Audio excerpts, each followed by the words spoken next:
सर्वांसाठी लागू स्वगणना 2027 चालू झाली आहे. शेतकऱ्यांनो स्वतः भरा ए टू झेड संपूर्ण माहिती. स्वगणना फ्लोचार्ट हा खालीलप्रमाणे आहे. सर्वात प्रथम तुम्हाला पोर्टलमध्ये प्रवेश व लॉग इन करावं लागेल. https://secensus.gov.in येथे जा. आपलं राज्य केंद्रशासित प्रदेशाची निवड करा आणि कॅप्चा कोड भरा. त्याच्यानंतर 2 नंबरचा आहे कुटुंब नोंदणी. कुटुंब प्रमुखाचा 10 अंकी मोबाईल नंबर आणि ईमेल ID पर्यायी नोंदवा. सर्वप्रथम कुटुंब प्रमुखाचे नाव नंतर बदलता येणार नाही. प्रत्येक कुटुंबासाठी एकच मोबाईल नंबर वापरता येईल. एकदा नोंदणी झाल्यानंतर तो मोबाईल नंबर इतर कुटुंबासाठी वापरता येणार नाही. हे आपण पाहिलं 1 आणि 2. पुढे सुद्धा आपल्याला खाली जायचं आहे.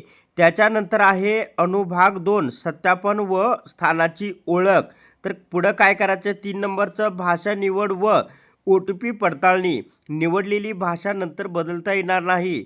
आपली आवडीची भाषा निवडा आणि नोंदणीकृत मोबाईल नंबरवर आलेला OTP भरा. स्थान संबंधी माहिती भरा. आपल्या जिल्ह्याची निवड करा. पिनकोड भरा आणि गाव शहर स्थानिक क्षेत्र लोकॅलिटी याची माहिती भरा. नकाशावर आपल्या निवासस्थानाचे स्थान चिन्हांकित करा. नकाशावर लाल मार्करने आपल्या घराचे अचूक ठिकाण आणि स्थान दाखवा. त्याच्यानंतर पुढे प्रश्नावली पूर्ण करा. घर यादी व घरांच्या गणनेची प्रश्नावली भरा. मदतीसाठी टूल्स टिप्स, वारंवार विचारले जाणारे प्रश्न FAQ आणि आवश्यक सूचना उपलब्ध आहेत.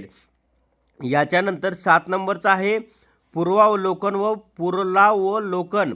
त्याच्यानंतर प्रिव्ह्यू स्क्रीन वापरून भरलेली सर्व माहिती अचूक आहे काय ते तपासावे. आवश्यक असल्यास बदल करा. डेटा सेव्ह करून नंतरही पूर्ण करू शकता किंवा अंतिम पुष्टी करून सबमिट करू शकता. 8 नंबरचा आहे अंतिम सादरीकरण. पुष्टी करा व सबमिट करा व क्लिक करून अंतिम सादरीकरण करा. सबमिट केल्यानंतर बदल करता येणार नाही. स्वगणना ओळख क्रमांक SEID तयार होणे. यशस्वीरित्या सादरीकरण नंतर 11 अंकी SEID तयार होईल. GH अक्षराने सुरू होतो. हा क्रमांक SMS व ईमेलद्वारे दिल्यास पाठवता जाईल असं सुद्धा सांगण्यात आलेलं आहे. याच्यानंतर 9 नंबरचा आहे प्रगणनांची भेट. जनगणना प्रगणन आपल्या घरी आल्यास त्यांना आपली SEID द्या. SEID पडताळणीचा निकाल. जर SEID अधिकृत नोंदणीशी जुळत असेल तर खात्री करून आपली माहिती स्वीकारली जाईल. जर SEID जुळत नसेल तर प्रगणनाकडून आपली माहिती नव्याने पुन्हा संकलित केली जाईल अशी सुद्धा या ठिकाणी माहिती देण्यात आलेली आहे. तर जनगणना 2027 ही सुरू झालेली आहे. तर अशा प्रकारे A to Z संपूर्ण माहिती या व्हिडिओच्या माध्यमातून आपल्याला पाहायला मिळालेली आहे.